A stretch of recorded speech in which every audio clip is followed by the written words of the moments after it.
This city can never be saved. I see that now. I am destroying monsters that threaten to annihilate the city. What is more pure than good against evil? Wakey, wakey, Spider-Man. So, I don't know. Can we get a game this week that doesn't have goddamn Nolan North in it? I mean, is he just going to be in every single game from now on? Is that like some kind of video game law that got signed into effect that I don't know about? It is. The Senate passed it. Yeah. Nolan North must have all the games ever.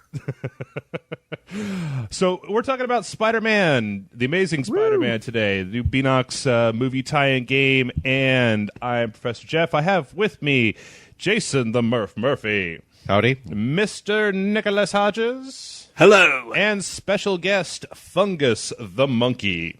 It's Peter, bitches. I was told by somebody in the comments that we need to start using the bitches thing a little bit more sparingly. But we just have to come up with something else to use in its stead.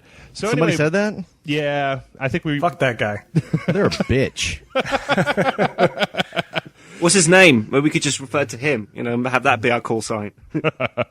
Well, so this is The Amazing Spider-Man, and I personally don't understand why people are so incredibly invested in all these Spider-Man games. I was looking at Wikipedia.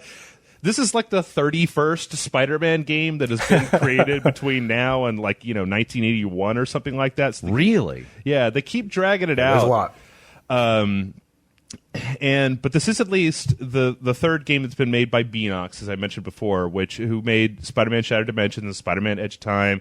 And I don't know, a lot of people didn't seem to like Edge of Time very much. Shattered Dimensions, it seemed to be one of those games where people seem to like, some people seem to like it, but nobody was willing to just defend it to their grave and say, no, you're wrong, this is the best game that's ever been made. So at least as developer, they have a little bit of a history with the franchise, and then we have this game, which is unfortunately a tie-in to the Amazing Spider-Man movie, which in the past we've seen many movie tie-in games are just complete and utter garbage. But this goes against that. This is I think the first movie game that doesn't suck. That's actually quite good. That's Chronicles of Riddick. Minus Wolverine, of course. Right. Yeah. And Spider-Man 2. Yeah, I was just about to say Spider-Man 2. And in fact, I many did other compare video games that are good. Yeah, no, I mean, this year, we've all had, so many movie games that we've had to review this year, and they all sucked, but this one I quite enjoyed. Name one. Well, what, that didn't suck? Oh, that did suck? Name one movie-related game that you've played this year. Well, we did Thor, and... that wasn't this year. Okay, moving on. All right. My bad. Well, and so we have The Amazing Spider-Man, and this game, I don't know, this game takes place directly after the new Spider-Man movie, if I'm not mistaken, or at least essentially, yeah. It seems basically they kind of take a thread that's left open at the end of the Spider-Man movie and then run with it in a whole new way. Now, But by the way, just to quickly mention, I think it's a dumb idea to have released this game before the movie actually came out, because if you play the game, there are some plot points that get ruined for you if you decide to watch the movie afterwards. Yeah, I don't know, all of them. Yeah, exactly, yeah. That was something that really surprised me when we played this on the happy hours, that in the first 5 minutes, this game makes some really serious assumptions about your knowledge of both the Spider-Man movie and the Spider-Man universe in general. Well, I wish the movies would do that, because it's how many origins do we need to see? Maybe the game should be applauded for this. That we don't have to sit through another origin story. Yeah, I mean, I don't know if they really needed to have that as much, but it's just a lot of the conversations you have in that weird opening scene between Gwen Stacy and Peter Parker. It's you could tell just by the context of the conversation, they're revealing a lot about, or maybe not a lot, but they're at least revealing a fair amount about what's going to have happened by the end of the movie. I mean, yeah. Just the fact that Gwen Stacy knows that Peter Parker and Spider-Man are the same person definitely says something. I mean, I don't know. Correct me if I'm wrong. Peter, you're the only one who's seen the movie, so it's absolutely a what kind of situation where if you have not seen the movie by the time you see the game, I don't think it spoils all that much. I mean, it doesn't have spoilers in it, definitely, but they're all kind of small things where it's not going to impact you seeing the movie if you played the game first. yeah. But there are things like, obviously, well, we're just going to get into spoilers on this because hopefully by now people have seen both the movie and played the video game. Well, but Gwen Stacy does know he's Spider-Man. Mm-hmm. The Lizard is still alive. I love it how Peter said there are spoilers. Peter Parker is Spider-Man and Gwen Stacy knows it, and here's what happens in the whole movie. Oh, I'm sorry. Did I not give you enough of a spoiler warning? Yeah. You've been warned. And the other thing, I guess, the question for you, Peter, since you've seen the movie is Alistair Smythe in the movie? Alistair Smythe is not in the movie at all. Okay. This is one of the reasons why for a movie tie-in game, it's not quite so much a movie tie-in game because most of what they do with the game has nothing to do with the movie. It just kind of picks up plot points and a sort of design and characters and stuff like that from the movie and continues it forward. Okay. They only wanted to reveal the important spoilers in the game. In the first 5 minutes, just to get it out of the way. It's like, all right. Also, Peter Parker's parents are dead. They're dead! Actually, we don't know if they're dead. They're just missing. Right. Yeah. So actually, it's quite different from Spider-Man 2 because Spider-Man 2 did actually have the movie tied in. You just have loads of these other missions that had Rhino and Mysterio and stuff. It's just that they would splice in Dr. Octopus every now and again. Whereas this feels almost like a sequel to the movie. Well, it's kind of an interesting game because it doesn't it really felt like a lot of times when you play one of these movie tie-in games, especially if it's something that ties into an existing property like Spider-Man, you'll see them, especially in Spider-Man 2, like Nick was saying, they will throw every spider thing they can at you. Just like, the movie has Dr. Octopus, but you know what? Here's everything. Here's just fucking every single Spider-Man villain that we can trot out. All the major ones, here they all are. Fight them all. You're totally right. I mean, a lot of comic book properties, period, do that. You never see an X-Men game where it's just Magneto or just Apocalypse. It's always their entire rogues gallery. Same with every Spider-Man game. It's like, the movie might have 1 or 2 villains, but the game is going to have everybody. I mean, they pulled out Alistair Smythe, for God's sakes. Yeah. And so this one, I mean, it tends to focus on mostly, say, Kirk Connors, and then they've done this really weird kind of story gymnastics with the origin of Rhino and Scorpion and a few of the other Spider-Man villains. Very, very sketchy story dynamics, let's also say. They're now crazy experiments. They're not even... what was the explanation of the game? They're not even people. They're animals that have had people DNA injected into them. I was like, science doesn't work like that. I had the same problem. And the thing is the game actually directly contradicts itself in the story. Alistair Smythe at the beginning, has this kind of throwaway line where it's like, these aren't humans that have been experimented on. These are animals that got a dose of human DNA.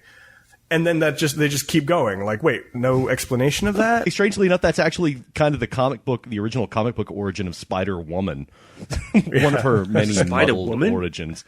Yeah, and the original intended origin of Wolverine. He was supposed to be like a Wolverine who had kind of become human, but they changed that, thank God. But anyway, Peter, when a Wolverine and a woman love each other very, very much. But then as you play through the game, you pick up character bios as you complete the levels. And then when you go back and read the character bios, it's completely different. Like Rhino, he's the character that they actually say that human line about. But then when you read the bio that you pick up later in the game, they're like, no, he's a Russian dude that they experimented on and turned into a rhino. You mean... So he lied? The bad guy lied. Yes, you mean that's the thing is you don't know if they just didn't nail that down in the story department of the video game company of Beanox, or if they were just trying to hide that they were still doing human testing. So there's no real explanation. All you know is there's animal people. Yeah. Yeah. And this, I mean, as far as the plot of the game goes, this animal people thing kind of turns into you know what? People have already given other people crap in some of the comments about this, but it seems to really kind of hew towards the prototype. Oh, thank you. I thought exactly the same thing. It was just prototype, except it was Spider-Man instead of Alex Mercer. Well, so we're getting into one of those. We're getting into that sticky territory where you say, The Amazing Spider-Man ripped off Prototype 2, but Prototype 2 ripped off Prototype 1. Prototype 1 ripped off Spider-Man 2, but Spider-Man 2 ripped off Amazing Incredible Hulk, or it's like, dude, if I were stoned, what you're saying right now would be really amazing. Dude, I never thought of that before. Shit. What came first, Spider-Man and Prototype? God. You're very tropey, infection, ground zero, patient zero kind of. This one thing happens and then it spreads everywhere and now shit's gone bad. That's the interesting thing about a rogues gallery in any comic book is all of the villains are different, especially with Spider-Man and Batman. Yeah. And they all come from different places. And sure, they might be, like Spider-Man's are all kind of animal themed. Most of them are evil scientists or stupid thugs. But their backgrounds are all a little different instead of saying, oh, they all came from this experiment. And I feel like that really kind of paints the movie sequels into a corner if they want to create a consistent universe. Yeah, well, absolutely. Like I absolutely don't think that they should make this canon. Like, I'm hoping this is the kind of thing where it's like, yeah, it's the game, but they go a different direction with the movie. Because they've definitely limited what they can do by just saying it's a cross-species mutation thing. Well, plus, when you play through this game, you are either fighting mutants or robots. And that's it.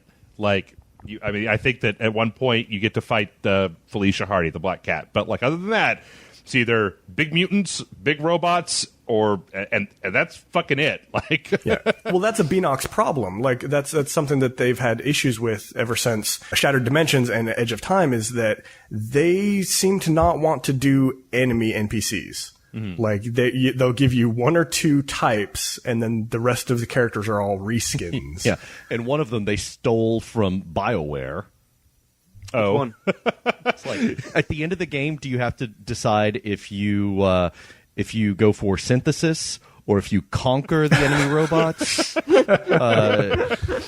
What's the choice that Spidey gets at the end when he's fighting the Reapers? At least the Spider Slayers don't go blah when they come out of the ground. At least they have that going for them. Yeah, they do. They do make a roaring noise when they come out of the ground. No, they do that. They do that stupid thing where the robot growls and roars in your face, but they don't make the Inception noise that the Reapers make whenever they don't make the dubstep Inception noise. Yeah. But the Reapers would have been a lot easier to kill if they had bright blue fans for you to gum up and a giant red button that you have to go kick. Yeah, you can kick it time. Spidey took out one of them. Shepard had to assemble all the forces of the entire galaxy to go against them. Spider-Man wins. So let's talk a little bit about the actual gameplay of this, because this is it's kind of an interesting hodgepodge of Spider-Man 2 and Arkham City, and there's some stealth stuff in here. So let's Pokemon Snap. Oh God, yeah. What? There are photo sections in the game where, throughout the levels you either have to take photos or there's submissions where you have to take photos, and it's just basically Pokemon Snap. You just wander around till you find whatever it is you're looking for, and then it's just a game of okay, am I supposed to stand here? No. Am I supposed to stand here? No. Am I supposed to stand fucking upside down? Oh, okay, good. That's where I'm supposed to stand. Click. And then wasn't that in one of the Spider-Man movie games? Didn't they do that? I know they did it in the old Sega Genesis one. Did they? Yeah. It's not coming to mind. It might be. The comment section will probably be furious and yes, of course, it was this game here. When there are 32 of them or whatever, I think we could be forgiven for getting them screwed up. And, it's funny because the take a picture section, I can kind of understand that. You've Peter Parker, he's a photojournalist, whatever. But not in this game. And but in this game, somebody hands him a camera and says, "Hey, will you take a bunch of pictures for me?" Oh, fair Claudia Black, no doubt. Yeah, Claudia Black from Farscape hands him a camera and says, "Go." I didn't even realize that was her. That's Claudia Black. I did not when I was playing the game. I did not realize that was her. It kind of bums me out. But this whole game has a voice acting nexus, basically. Mm-hmm. There's Claudia Black, there's Nolan North, who has to be in everything, obviously, and then there's pretty much every Mass Effect person that you can think of. Jessica Chobot. No, there's no Jessica Chobot. Actually, it's kind of strange. Black Cat in this game is voiced by Ali Hills, who is the voice of Liara from Mass Effect 3. Oh. I knew it. That voice. Sorry, that was a bit of a geek moment for me, but yeah, it sounded exactly like Liara, so. Which is strange because in previous games, the Black Cat was voiced by Tricia Helfer, who is Edie in Mass Effect 3. That's right. And in previous games, the toaster. Black Cat was voiced by Jennifer Hale, who is Femshep in Mass Effect 3. They're just running through the catalog, just yeah. Just Man, go Mass down the Effect's list. putting its dick in everything. So really, I wish I was high for this. I could connect all the dots, so because we've mentioned Mass Effect so many times already. So Yeah, right. What review is this? So as far as the combat and the traversal stuff goes, I mean, I feel like they've, the swinging around New York parts feel pretty good. You just hold down a button and you automatically kind of swing from place to place. I am going to go on here as just saying that this is just my shit, but I don't like the fact that your webs don't have to connect to anything. You just have to get relatively near to a building, and then Spider-Man just goes. Like, God damn it, Jeff. I know. No, I You have to completely agree with sacrifice you. realism for fun. Well, the thing is that I thought that they have a second mechanic in the game where you hold down, the R1 or the right bumper, and it puts you into slow-mo, and you can basically pick a destination to kind of zip over to. And I thought that would have been the perfect way to kind of get around that restraint, because if there's tall buildings around, you can use just like straight up swinging. But if you're in the middle of the park, maybe you've got to do some of this zip lining stuff, or I don't know, give him fucking James Heller prototype web wings. Just what? It's a video game. Just No. I completely agree with you, because in Spider-Man 2, I remember like the web did stick to buildings and stuff, and it would stay there, and you could actually hold on to the web.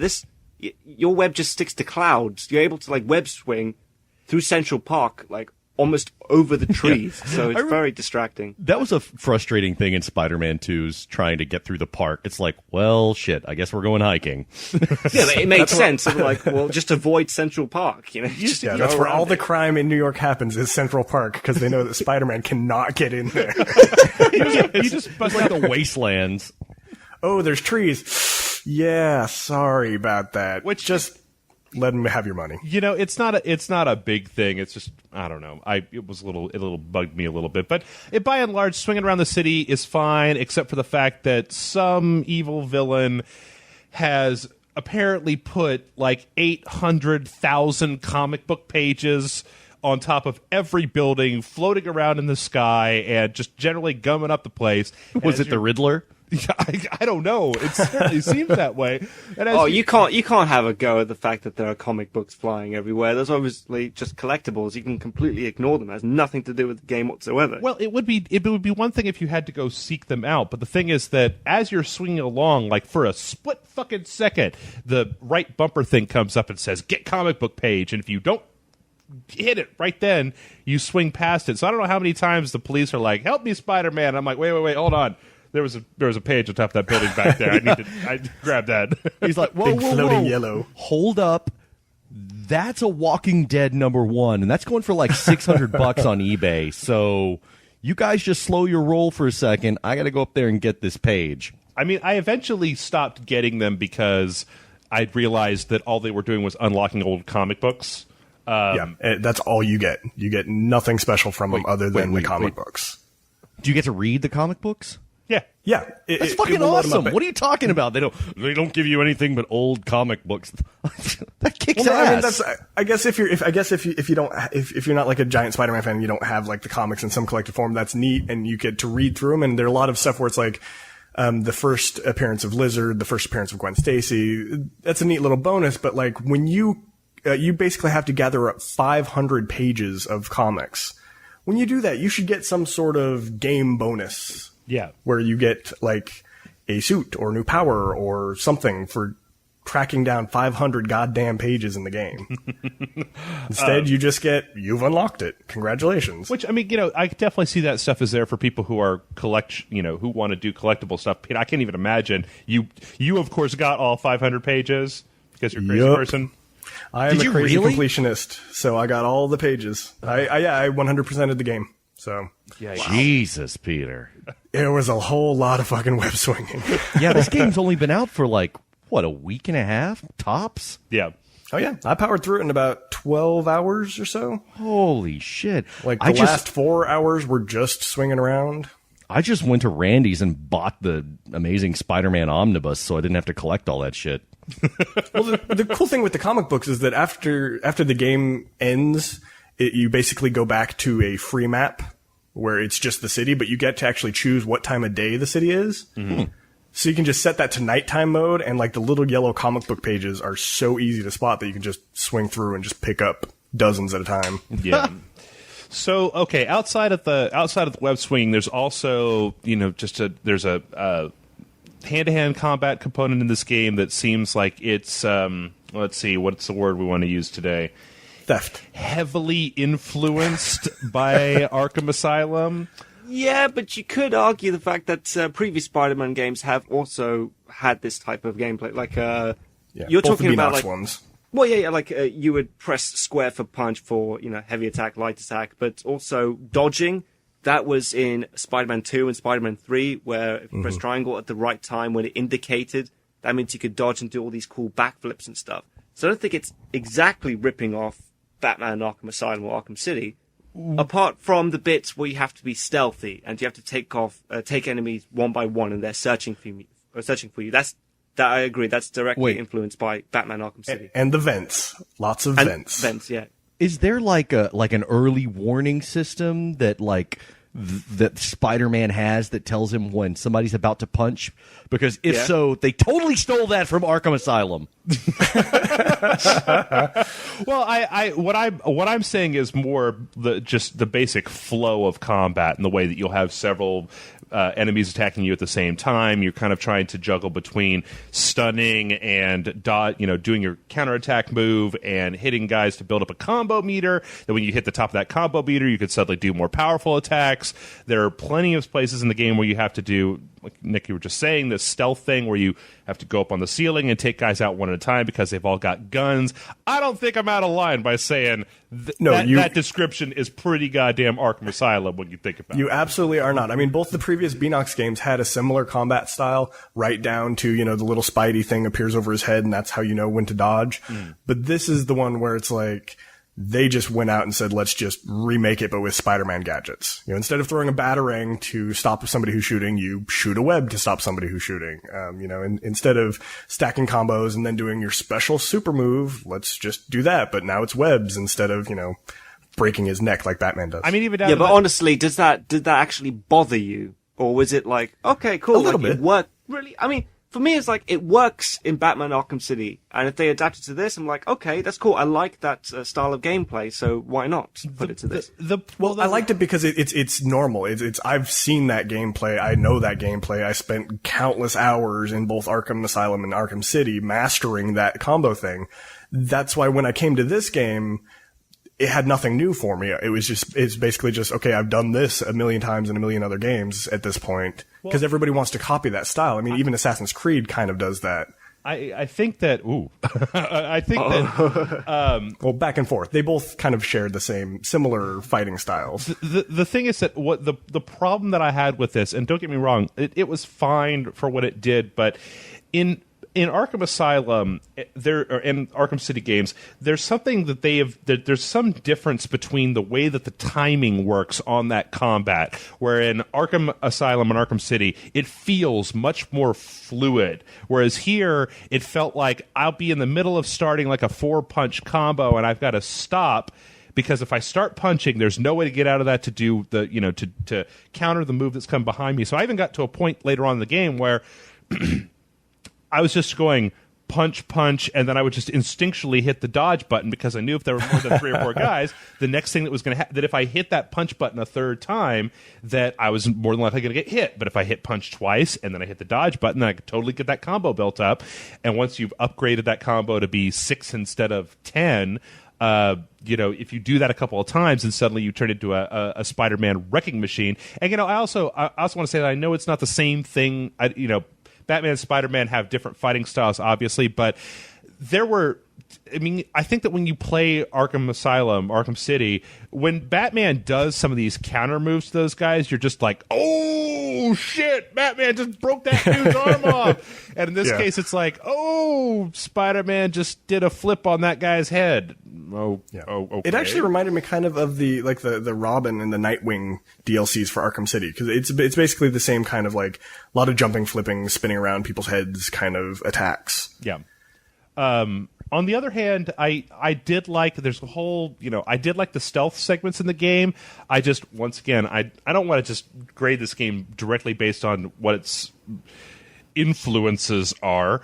But I wish there had been a little bit more depth to the stealth mechanics in the game, because it was essentially just web down, get a guy, and then there's a button, the left bumper, left L1 button, essentially just retreats you away from people. So you just hit that until nobody sees you anymore, and then go back and get the next guy. Yeah.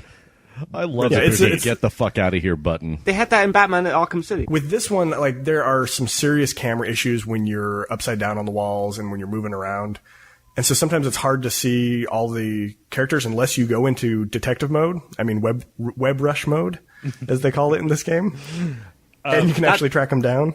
Yeah, that was actually a cool new thing that they've updated with the Spider-Man game, the whole web rush thing, because you literally can go anywhere you want, but in a much faster pace, and you'll like run alongside of buildings and like leapfrog over, like cars or whatever, just to do the whole web rush thing. I thought that's the newest thing I've seen in a Spider-Man game. No, it was definitely fun. I just think that as far as, just take a step back here for a second to the stealth, is that in Batman you have the stealth sections where you were in a room with a bunch of guys, and you have all of these awesome Batman tools with which to hang dudes upside down and come out of a grate on the floor. Spider-Man has one move. Come down from the ceiling. Just one. I mean, and don't get me wrong, when he comes down and taps the guy on the top of the head with his foot, and he turns around and they webs him up, like, I laughed at that shit. I thought that was awesome. The thing is that once you've done that for the 700th time, it starts to be like, it's just, you're going through the motions. Yeah, especially because the enemies with guns are such a pain in this game that once you get to the enemies with the big machine gun, yeah, there's no choice. There's just no like, I'm either going to fight him or I'm going to go stealth. You have to go stealth, because otherwise they will just tear you up and you'll die. Yeah. I love how the fact that you're on the ceiling and they can't see you, even though you're wearing like a red and blue outfit, so you should like stand out in the dark, even though they got torches and stuff. Well, no one ever looks up. They went to the video game school of video game villains. What are you going to do? And I don't know if it was just my game, but I kept having these weird glitches where people would spot me. Where, the other, there'd be one below me and there'd be another enemy that was literally all the way across the hallway, not looking at me in a completely different direction. And I'd go down and web the guy up and swing him to the ceiling. And for some reason they'd spot me. And then all of a sudden the flashlights come on, the guns start shooting. I don't know if that was just a bad glitch of the game or if there's some kind of mechanic at play there that I didn't understand or what. It was never really very clear the difference between getting spotted and not getting spotted.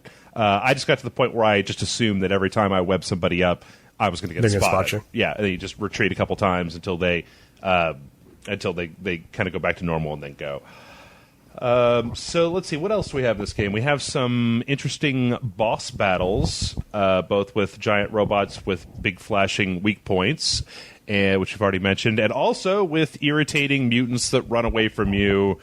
So the boss fights take like 20 minutes to finish. Oh, really? Well, it's hide and go seek for a lot of it. There was at least one of the early fights where you fight Vermin.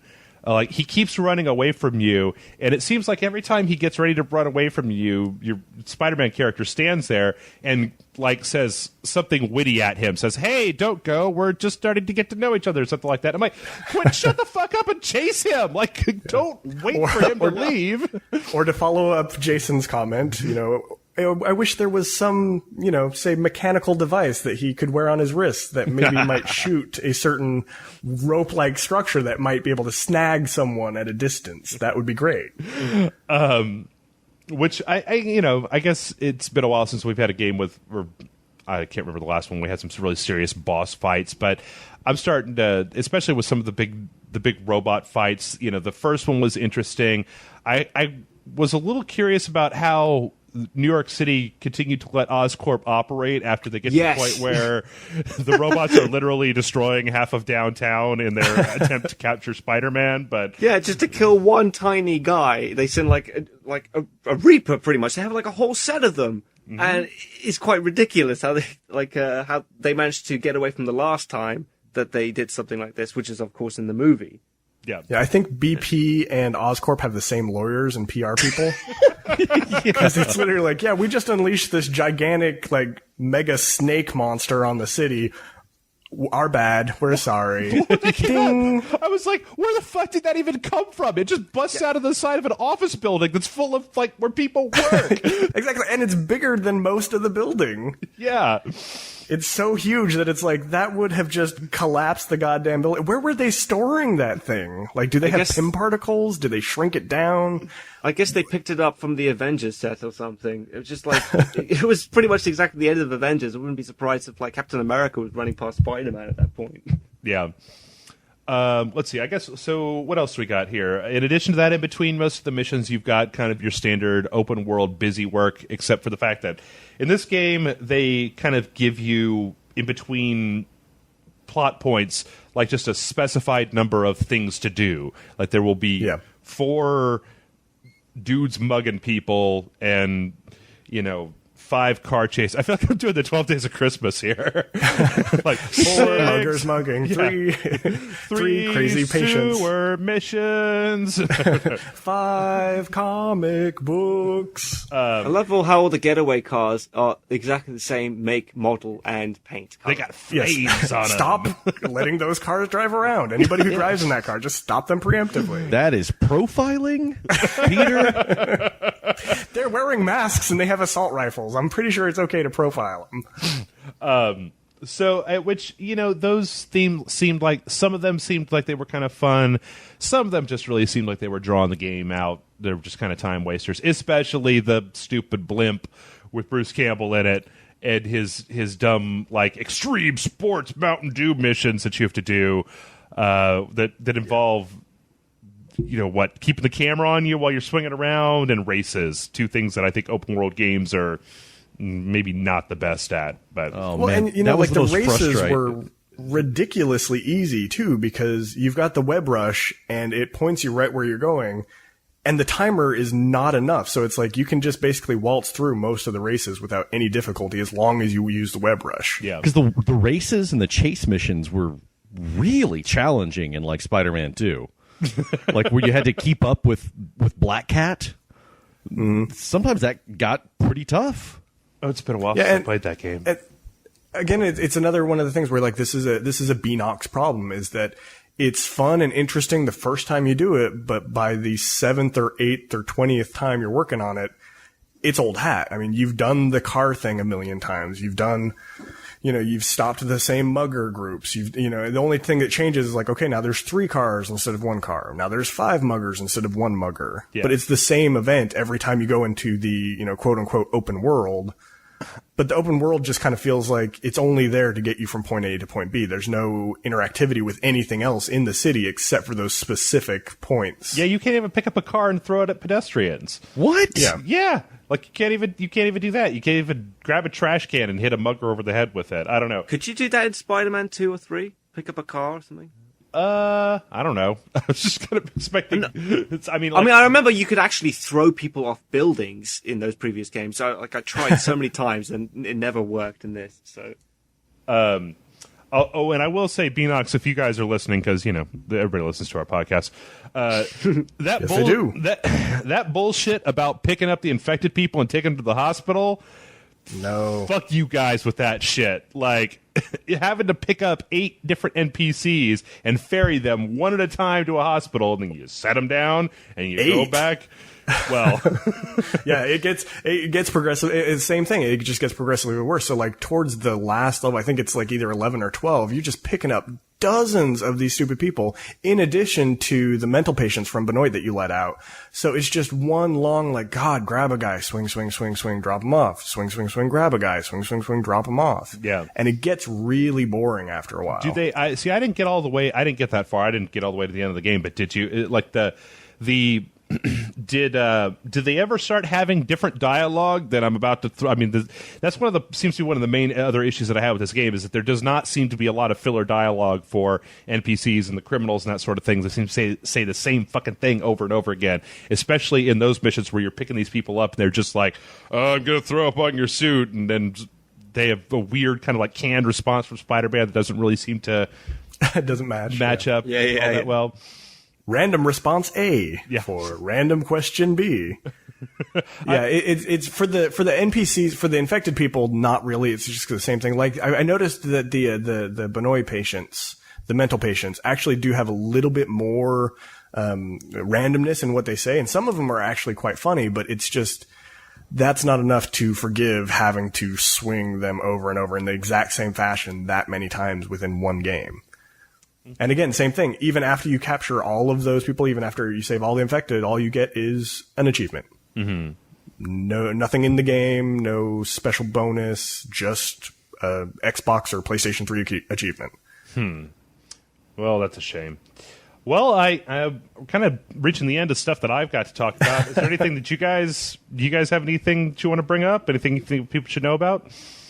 The story as a whole, from start to finish, I think was really quite solid. I mean, it has some weird moments and it kind of meanders at times, but it repeats the same levels where it's like, oh, I've got the antidote. I go back here. Oh no, that didn't work. I've got to go back to the house. Oh no, I've got a new one. Let's go back to the same lab we were just at, but a different floor. Now I've got to go back to the house. And like, it's basically most of the game is set in either, sewers or labs. And that's all you see. Just like you only fight mutants of a certain type or robots. And there's just not enough variety in the story or in the gameplay to really keep you interested in continuing to play this. Like, I think it has a good initial play value. I don't know about replay. I mean, it might be fun just if you really enjoy the web swinging mechanic. But other than that, I don't see you going back and playing through it unless you're either like an achievement hunter or a completionist or just really have nothing better to do. You guys are breaking my heart. It's a fun game the first time through. Yeah, I completely agree with Peter. I mean, like, repeating levels is pretty unforgivable. Like, in the story, that you have to go back to Oscorp, like, I don't know, 4 times at least. And I hate sewer levels enough as it is. You know, I think that's the most unimaginative, place to place your game. So yeah, like, I would give it like a higher rating if it wasn't for the repetitiveness. Okay. Well, Nick, what do you give it? What do you think? Well, like you guys were saying, there are some moments in this game which are really enjoyable. I love the fighting the robots in the city, because you're actually like flying all over the place, crashing, and it feels kind of like the chicken fight from Family Guy. It's quite epic and stuff. But due to now you're really selling me on this. Oh God. No, but it's fun. And I'll be like, I would not give it a full price. I would have to give it a bargain bin rating. Okay, Peter. I liked the game a lot. The story is good. The voice acting is quite good. I like the new guy that they got for Spider-Man, even though he had some weird lines in there. Like, when you're swinging through the city, I got really tired of him going, woohoo, a billion times. The story is good. The gameplay is good, but it does have, that issue of repeating. The biggest problems I have with it are 2 things. One, there's not enough bonus features. Like, when you complete a game, when you do extra things that you don't really have to do, you should get something for the game. And all this game has is costumes. And even most of the costumes you don't get unless you got the DLC, which annoys me. Like, when you complete the game, you only get 1 costume out of the 7 different costumes that they have out there. And the costumes don't come with extra powers. They're just a reskin of the model, and everything else is the same. And then they also have a level at the end of the game that does something that I don't want to spoil it for people, but it's one of the things I really dislike in a game, where basically you play the entire game with one style of gameplay and one set of powers. And then right at the end, they give you like a level or 2 where you just don't have those anymore. And so it's like, oh, you have a problem. So now you've got to figure out how to do it without using any of the abilities you just spent the rest of the game playing with. I thought you were going to say you get to the end of the game, then they turn New York City upside down, and you have to do it all upside down. All upside down. And fight Dracula. That's right. So it's one of those things where I had a lot of fun playing it the first time through. I think people will enjoy it, especially Spider-Man fans, because it's interesting to see like how they interpreted the characters in this new version of the world. But it is essentially just a Beanox game that they tacked on a couple extra features to, rather than building a new gameplay from scratch. I mean, the boss fights are still essentially QuickTime events. Mm-hmm. You swing, you wait till the button hits, and then you mash on the button as much as you can, and then you repeat over and over again, and that gets boring. So I would say that while it's fun, I can't give it more than like a red box. A rental? Or a rental. Yeah. Wow. Just pick it up for a couple days, enjoy it, and then get rid of it. Okay. I think I'm gonna kind of sit right in between the two of you guys. So I think that as far as like we all must keep in mind that the Amazing Spider-Man is a movie licensed video game, and holy fuck, have we played some shitty movie licensed video games. So just coming from, maybe it's just coming from a lowered expectation. I enjoyed what I got to play. I thought the game was a little repetitive. They probably could have used a little bit more creativity. It suffers from kind of the same thing that you see in a lot of video games, where they will just slavishly stick to the same kind of gameplay for a long period of time, to the point where it becomes very Slavish, like they're Eastern European. Yes, no, that's Okay. Slavic. Oh, gotcha. Hey, leave Slavs alone, guys. Where it just feels like at a certain point when you're playing the game, what you're doing is going through the motions. You're like, okay, here's this situation again. Let me just go ahead and do, I figured if I do this, this, and this, I can get through it. Boom, we'll get to the next story beat. So I think that it's enjoyable. It's not super deep. I don't think it's, a lot of people out there are big fans of like Spider-Man 2. I don't think it's as good as that game. I give it like a high rental. I think that it's worth playing, but I don't know if it's worth shelling out more than a weekend's worth of bucks for. So, I have a question. yes. Does Spider-Man ever take his mask off? And if so, under that mask, does he have Tobey Maguire face? No. You know what I'm talking about, right? That weird, stressed out Tobey Maguire face that he would make in the Spider-Man movies, where The super squishy face. he's got this like buzzard nose, and he's it looks like he's going. I'm making the face right now, but you can't see it. Like when he's trying to stop the subway. Right before he screams something like, Mary Jane!